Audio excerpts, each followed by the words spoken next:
Questionnaire construction. Questionnaire construction refers to the design of a questionnaire to gather statistically useful information about a given topic. When properly constructed and responsibly administered, questionnaires can provide valuable data about any given subject. Questionnaires. Questionnaires are frequently used in quantitative marketing research and social research.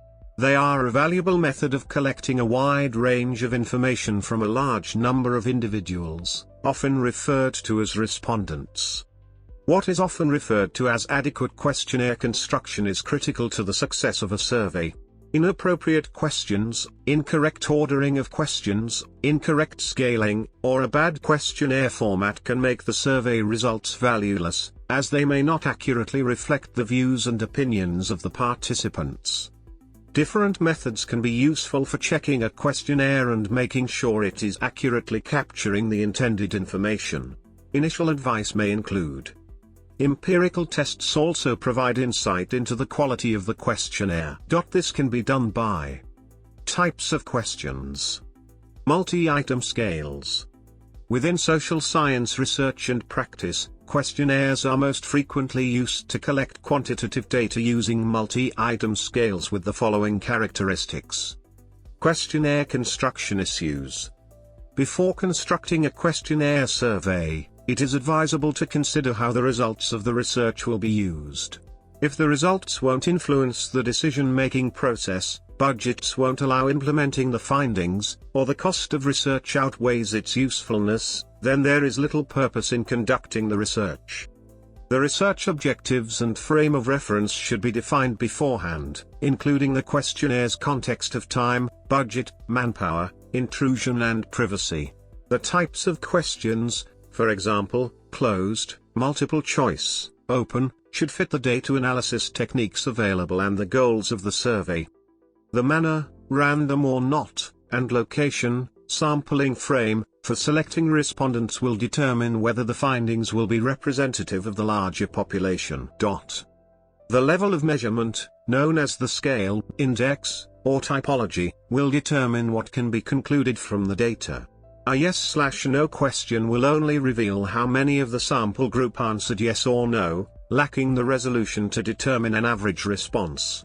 The nature of the expected responses should be defined and retained for interpretation. A common method is to research backwards in building a questionnaire by first determining the information sought, i.e., brand A is more/less preferred by X% of the sample versus brand B, and Y% versus brand C, then being certain to ask all the needed questions to obtain the metrics for the report. Unneeded questions should be avoided, as they are an expense to the researcher and an unwelcome imposition on the respondents. All questions should contribute to the objectives of the research. Topics should fit the respondent's frame of reference, as their background may affect their interpretation of the questions. Respondents should have enough information or expertise to answer the questions truthfully. Writing style should be conversational, yet concise and accurate and appropriate to the target audience and subject matter. The wording should be kept simple, without technical or specialized vocabulary. Ambiguous words, equivocal sentence structures and negatives may cause misunderstanding, possibly invalidating questionnaire results. Double negatives should be reworded as positives. If a survey question actually contains more than one issue, the researcher will not know which one the respondent is answering. Care should be taken to ask one question at a time. Questions and prepared responses, for multiple choice, should be neutral as to intended outcome. A biased question or questionnaire encourages respondents to answer one way rather than another.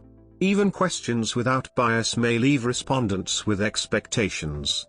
The order or grouping of questions is also relevant. Early questions may bias later questions. Loaded questions evoke emotional responses and may skew results.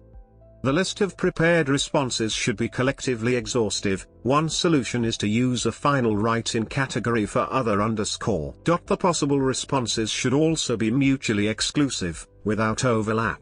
Respondents should not find themselves in more than one category, for example in both the married category and the single category. In such a case there may be need for separate questions on marital status and living situation. Many people will not answer personal or intimate questions. For this reason, questions about age, income, marital status, etc. are generally placed at the end of the survey. This way, even if the respondent refuses to answer these questions, he or she will have already answered the research questions. Presentation of the questions on the page, or computer screen, and use of white space, colors, pictures, charts, or other graphics may affect respondents' interest, or distract from the questions. Numbering of questions may be helpful. Questionnaires can be administered by research staff, by volunteers or self-administered by the respondents. Clear, detailed instructions are needed in either case, matching the needs of each audience. Methods of collection. There are a number of channels, or modes, that can be used to administer a questionnaire. Each has strengths and weaknesses, and therefore a researcher will generally need to tailor their questionnaire to the modes they will be using. For example, a questionnaire designed to be filled out on paper may not operate in the same way when administered by telephone. These mode effects may be substantial enough that they threaten the validity of the research. Using multiple modes can improve access to the population of interest when some members have different access, or have particular preferences. Question wording. The way that a question is phrased can have a large impact on how a research participant will answer the question. Thus, survey researchers must be conscious of their wording when writing survey questions.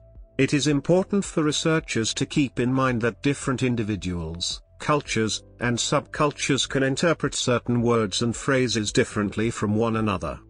There are two different types of questions that survey researchers use when writing a questionnaire: free response questions and closed questions. Free response questions are open-ended, whereas closed questions are usually multiple choice. Free response questions are beneficial because they allow the responder greater flexibility, but they are also very difficult to record and score, requiring extensive coding. Contrastingly, closed questions can be scored and coded more easily, but they diminish expressivity and spontaneity of the responder. In general, the vocabulary of a question should be very simple and direct, and preferably under 20 words. Each question should be edited for readability and should avoid leading or loaded questions. If multiple questions are being used to measure one construct, some of the questions should be worded in the opposite direction to evade response bias. A respondent's answer to an open-ended question can be coded into a response scale afterwards, or analyzed using more qualitative methods. Question sequence. Questions should flow logically, from the general to the specific, from least to most sensitive, from factual and behavioral matters to attitudes and opinions. When semi-automated, they should flow from unaided to aided questions. The researcher should ensure that the answer to a question is not influenced by previous questions. According to the three-stage theory, also called the sandwich theory, questions should be asked in 3 stages.